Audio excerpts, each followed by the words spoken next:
Assalamualaikum warahmatullahi wabarakatuh. Saya Intan Handayani. Nah, di sini saya akan menjelaskan apa sih yang dimaksud perkawinan. Nah, peraturan perkawinan sebelum era Undang-Undang Nomor 1 Tahun 1974 dilaksanakan berdasarkan golongan penduduk. Ini berarti perkawinan seseorang diselenggarakan dengan berpedoman pada peraturan yang berlaku bagi golongannya. Contohnya yaitu bagi orang-orang Indonesia asli yang beragama Islam, berlaku hukum agama yang telah diresipir dalam hukum adat. Bagi orang-orang Indonesia asli lainnya, berlaku hukum adat mereka sendiri.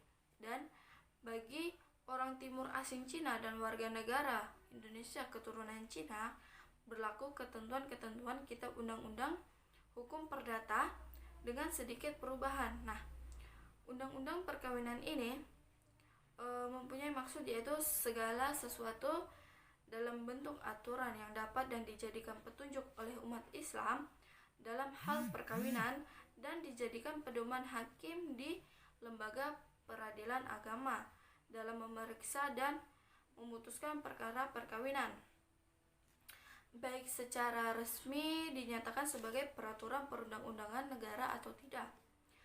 Nah, adapun yang sudah menjadi peraturan perundang-undangan negara yang mengatur perkawinan dan ditetapkan setelah Indonesia merdeka, yaitu Undang-Undang Nomor 32 Tahun 1974 tentang penetapan berlakunya Undang-Undang Republik Indonesia tanggal 21 November tahun 1946 Nomor 22 Tahun 1946 tentang perkawinan, tentang pencatatan nikah, talak, dan rujuk di seluruh daerah luar Jawa dan Madura.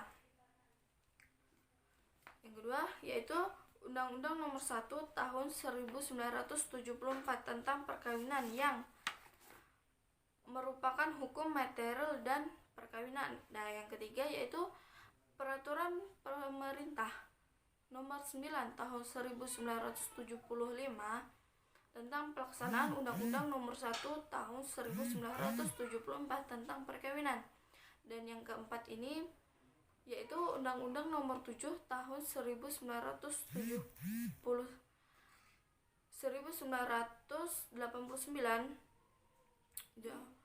Undang-Undang Nomor 3 Tahun 2006 tentang peradilan agama. Dan adapun dasar hukum perkawinan ini terdapat dalam Quran surah An-Nisa ayat 3 yang artinya, maka bolehlah kamu menikahi perempuan yang kamu pandang baik untuk kamu, 2 atau 3 atau 4. Jika kiranya takut untuk tidak dapat berlaku adil di antara mereka itu, hendaklah kamu kawini seorang saja. Dan adapun terdapat dalam firman Allah surah Ar-Rum ayat 21. Dan di antara tanda-tanda kekuasaannya, dia menciptakan untukmu istri-istri dari sejenismu sendiri, supaya kamu cenderung dan merasa tentram kepada dan dijadikannya di antaramu rasa kasih dan sayang. Sesungguhnya pada yang demikian itu benar-benar terdapat tanda-tanda bagi kaum yang berfikir. Adapun syarat dan rukun perkawinan ini yang sah sebelum dilangsungkannya perkawinan yaitu yang pertama, perkawinan yang akan dilakukan tidak bertentangan dengan larangan-larangan yang termasuk dalam ketentuan Quran surah Al-Baqarah ayat 221. Perbedaan agama. Nah, ini nih yang dimaksud di sini yaitu terkecuali khusus laki-laki Islam boleh menikahi wanita ahli kitab yaitu Yahudi dan Nasrani. Dan yang kedua, adanya calon pengantin laki-laki dan perempuan yang keduanya telah akal dan balik, dewasa dan berakal. Dewasa menurut hukum perkawinan Islam akan berbeda dengan menurut peraturan perundang-undangan di Indonesia. Nah, yang ketiga yaitu adanya persetujuan bebas antara kedua calon pengantin, jadi tidak boleh dipaksakan ya. Yang keempat yaitu adanya wali nikah untuk calon pengantin perempuan yang memenuhi syarat, yaitu laki-laki yang beragama Islam, dewasa, berakal, sehat, dan berlaku adil. Yang kelima yaitu adanya 2 orang saksi yang beragama Islam, dewasa, dan adil. Membayar mahar mas kawin calon suami kepada calon istri berdasarkan Quran Surah An-Nisa ayat 25. Yang keenam yaitu adanya pernyataan ijab dan qabul, kehendak dan penerimaan.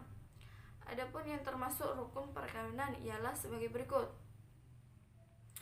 Adanya pihak-pihak yang hendak melangsungkan perkawinan. Pihak-pihak yang hendak melakukan perkawinan adalah mempelai laki-laki dan perempuan.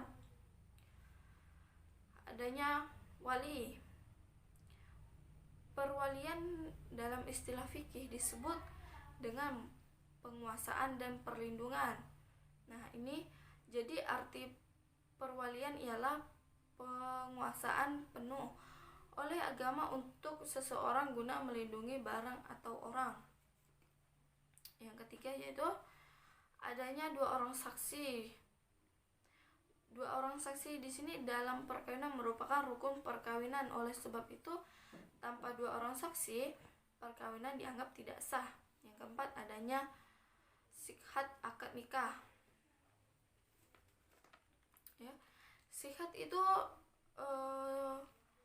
merupakan perkataan atau ucapan yang diucapkan oleh calon suami atau calon istri.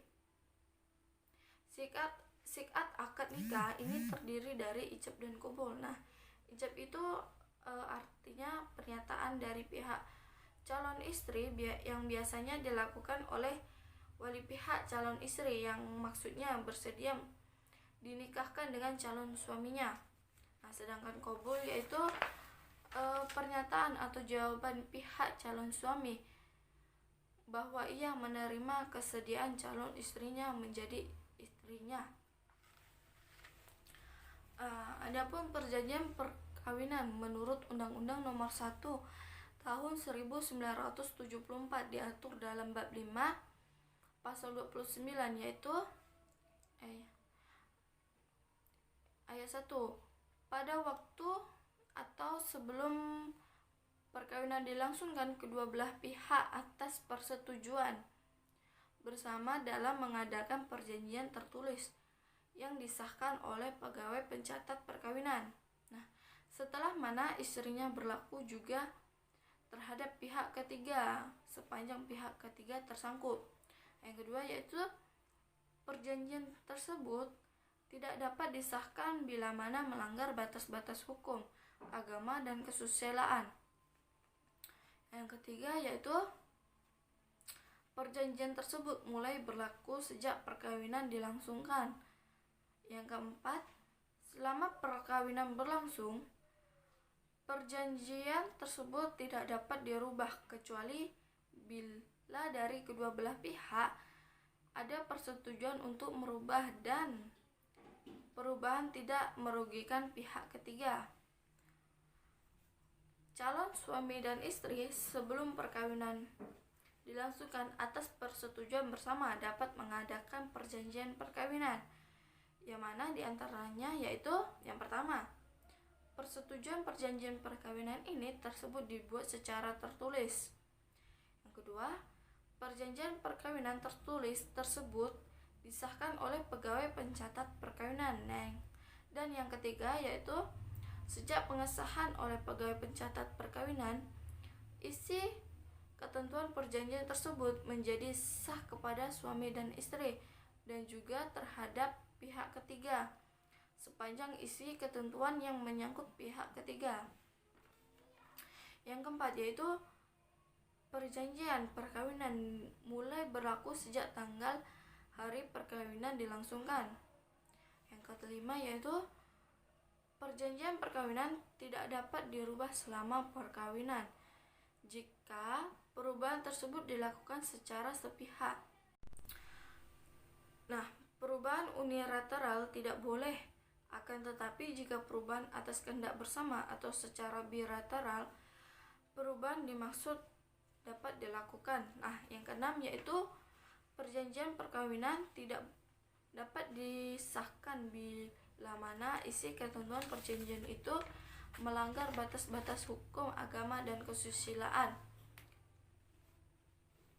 Adapun bentuk perjanjian perkawinan yaitu perjanjian perkawinan mana yang dibuat oleh kedua belah pihak secara tertulis, dapat juga dibuat dalam bentuk akte dan disahkan oleh pegawai pencatat perkawinan pada saat perkawinan tersebut dilangsungkan. Dalam perjanjian perkawinan ini yang ditentukan dalam pasal 29 Undang-Undang Perkawinan Nomor 1 Tahun 1974 bahwa dapat mencegah pemaduan dengan membuat perjanjian perkawinan antara calon suami dan istri, yaitu calon suami tidak akan melakukan perkawinan dengan perempuan yang kedua dan seterusnya tanpa sepengetahuan atau seizin dari istri pertama. Nah, itu saja yang dapat saya sampaikan tentang perkawinan. Bila ada salah kata dan kurang lebihnya saya mohon maaf. Saya ucapkan assalamualaikum warahmatullahi wabarakatuh.